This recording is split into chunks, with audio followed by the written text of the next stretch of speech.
Yeah, so the world right now. Yikes. Hello and welcome back to my channel. Again, it's been a while.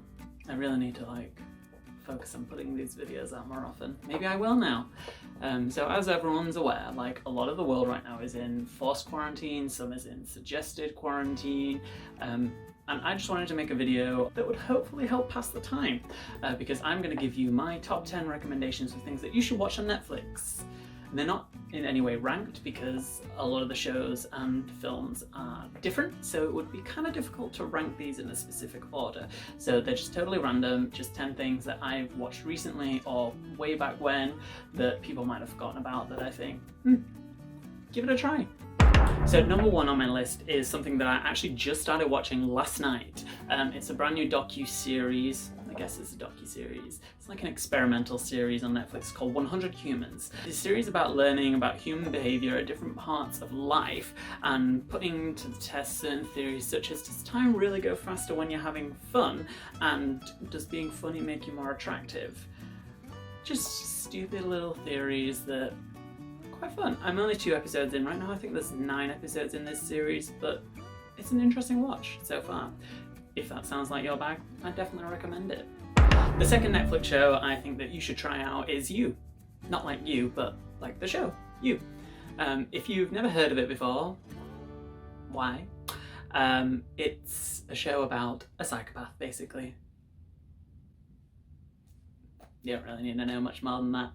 Follows psychopath Joe Goldberg as he goes through his conquest to try and land his dream girl, and he becomes slightly obsessed. There's 2 seasons of it. If that's what you enjoy, go for it. My recommendation number 3 is a show called The Dragon Prince, and I only started watching this 3 weeks ago. I finished it already. There's 3 series of it, but each series is only 9 episodes and each episode alone is only 20 minutes. So each season is 108? 3 hours? Is that right? 3 hours. Yeah, so each season's only 3 hours, so it's 9 hours altogether, if you watch the whole thing. It's something you would watch if you want to escape and delve into a magical animated world. It's got quite a unique animation style. It took me quite a while to get used to it. If you were a fan of Avatar: The Last Airbender, which I'm obsessed with, then you will enjoy this because the main character is voiced by the guy who plays Sokka in Avatar. And also there's Bait. Bait is honestly one of the cutest animated characters ever. Screw you, Baby Yoda. Recommendation number 4 is Rhythm and Flow. Rhythm and Flow, in summary, is basically X Factor, but good. And for rappers. Each episode is like a totally different challenge. Obviously you have the standard auditions, and then each judge goes to their hometown and they audition specifically in their hometown with a host of guest judges. Then they come back, and then obviously there's the knockout stage like in every talent contest.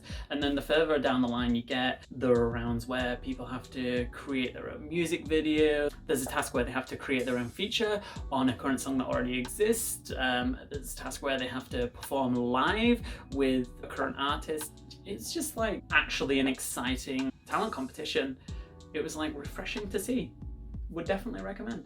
Recommendation number 5 is a show called The Society, and this came out last year, and this is honestly one of the wildest shows I've ever seen. The premise is essentially, it's a rich town in New England somewhere. A class of high school students go on a field trip, and then they come back and the whole town has vanished. Like, there is no adults exist anymore. So it's basically watching as this group of teenagers create their own society, and they have no idea what's happening in the world. And it's watching them grow and learn how to adapt in a society with no adults and how they come to be. Slightly cheesy. It's good. I'm looking forward to season 2. At number 6 we have comedy rom-com Set It Up. This is the only film on my list, but It's just like a perfect example of an escapism rom-com. It's about two people that work in an office building. They don't know each other, but they are the assistants to two very high up CEOs.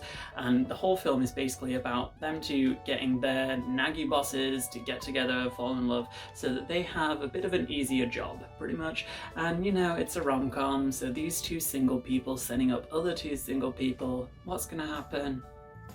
Tune in and find out.